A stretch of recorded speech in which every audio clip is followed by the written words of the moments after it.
So it was a long drive down from Glacier. We got here and went into one spot and was told by a passerby that the side of the road that we were on was private property, so I needed to go to the other side, so I had to move, whatever. So we're in Idaho. We are like right on just about every border. We're in Idaho, super close to Montana, super close to Wyoming. And it's a lot cooler here than it was in Glacier. Glacier is going to be 100 degrees for the next 4 days, and we just can't do that. So we are in Yellowstone, or rather outside Yellowstone. I don't know exactly how long we're going to be here, but we're going to head to the Tetons after this, and that is like my ultimate bucket list destination. So I'm a little antsy to get there. So it's Tuesday today. I'm too exhausted to go into the park today. I'm going to go tomorrow late afternoon, evening into the park and just poke around a little bit. I was thinking about going to see Old Faithful tomorrow in the evening when hopefully most everybody has left the park, and then we'll probably explore again on Friday and then have a really big adventure day on Saturday. But the spot that we're in, it's huge. It's really open. We've got a nice cutout of the trees, but we're surrounded by trees, so it's really nice and lovely. So I'm gonna finish making my fajita quesadilla and call it a night. I really don't know why I had this preconceived notion about Yellowstone, but for some reason I was like, man, this place is going to be so overhyped and touristy. Like, I was judging it for being the first national park. In my terrible, original, biased opinion, I thought being the oldest, it was going to be the lamest. My goodness, was I wrong. Yes, it was super busy, but it was not lame. Not in the slightest. There were surprises around every turn. You'd be driving through beautiful landscapes, then round a corner and boom, a river that's steaming hot, or boom, a collection of geysers, or boom, steam pouring out from a geyser or spring right off the road.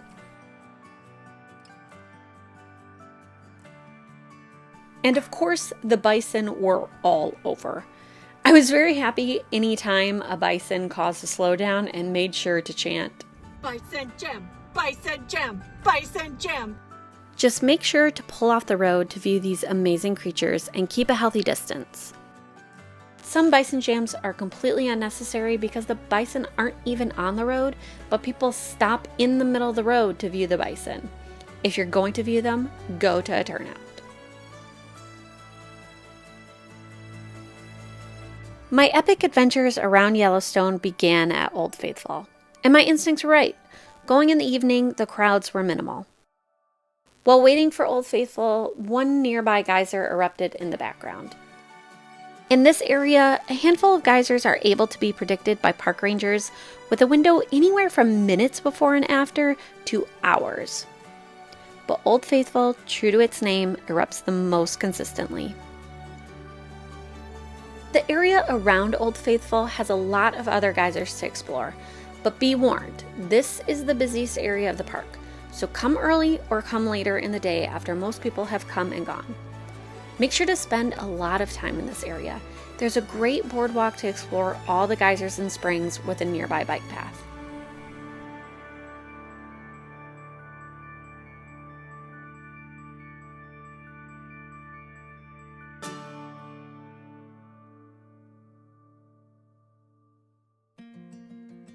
On Friday, I went back into Yellowstone as soon as work was done and got to see some more amazing sights. In the Canyon Village area of the park lives Yellowstone Falls and the Grand Canyon of the Yellowstone. There are a lot of viewpoints on both sides of the falls, both for the upper and lower falls, each offering a different point of view. So give this area a lot of time to explore and soak in all of the views.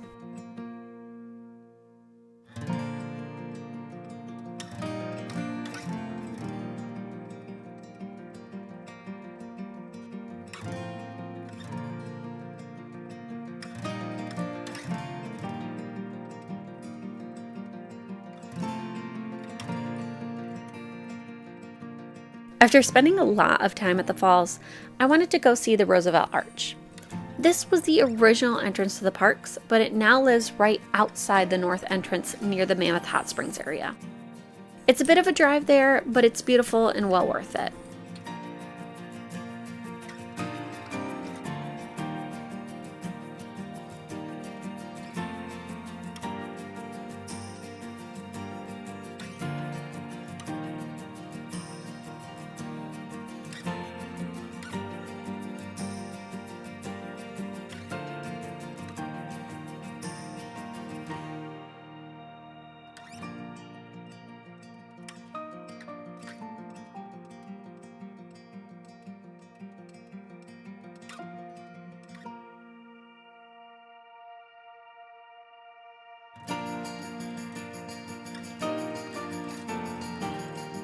The next day was Saturday, so I had the whole day to explore and I took advantage. I got up early and first stopped at the Midway geyser basin.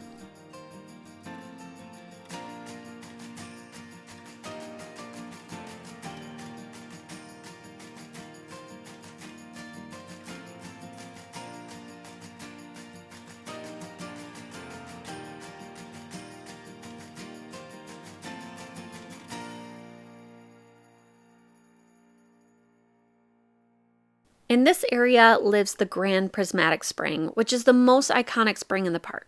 But for the best view, you need to head a little bit further down the road to the Fairy Falls trailhead and do a short hike to a viewing area. Here you can see the whole spring from above in all its majesty. After, I went back to the Old Faithful area to go on a bike ride around more of this section. I ran out of daylight on my first visit here earlier in the week, and there were a lot more springs and geysers that I wanted to see.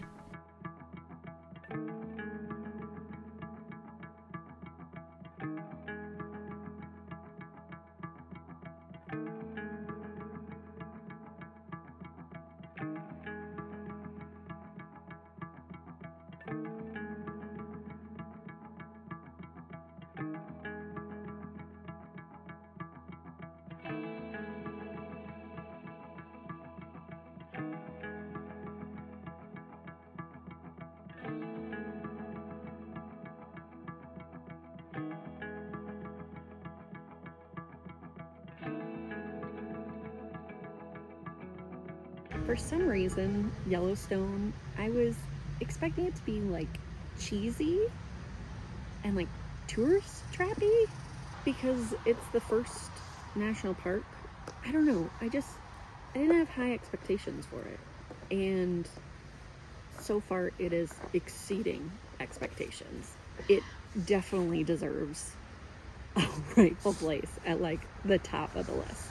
So today so far I've done a lot of geysers. I've gone biking with my new bike, my Old Faithful, which was really fun. And now I'm having lunch on Yellowstone Lake. Yes, the park can be busy, but Yellowstone does a really good job of making a lot of parking available in the really busy areas. And this park is huge. It's so easy to spread out and find your own spot away from the crowds. So to avoid crowds, you just have to get out of your car and hike a little, and then there's nobody around. But this park is huge, and it takes a long time to drive between anywhere. So you need multiple days to explore Yellowstone. But yeah, I'm very impressed. It's not cheesy at all, and it's really epic.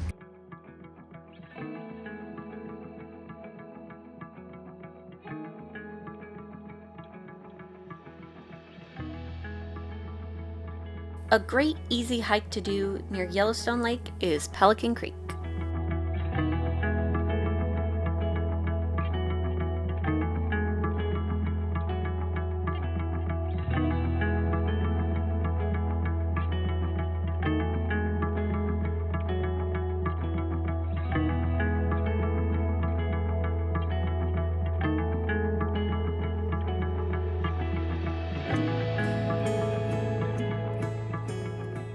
So this lake stays like 42 degrees year round.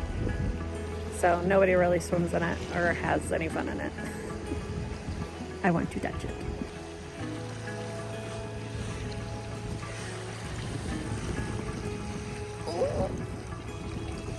Oh yeah, it's chilly.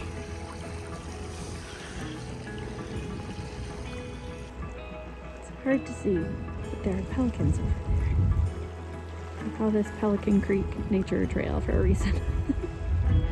This also seems to be a really great part of the park to spend time in if it's a super busy day, because there is nobody way out here. And there are some really cool trails that the rangers were telling me about at the visitor center, so it's not like there's nothing to do out here. It is a little bit colder because the elevation is higher, but can't beat the view.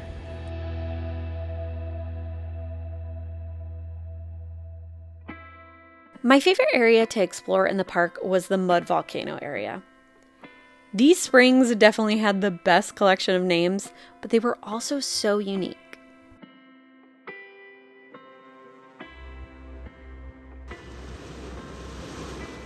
This churning cauldron never stops churning, and this spring is solid gray.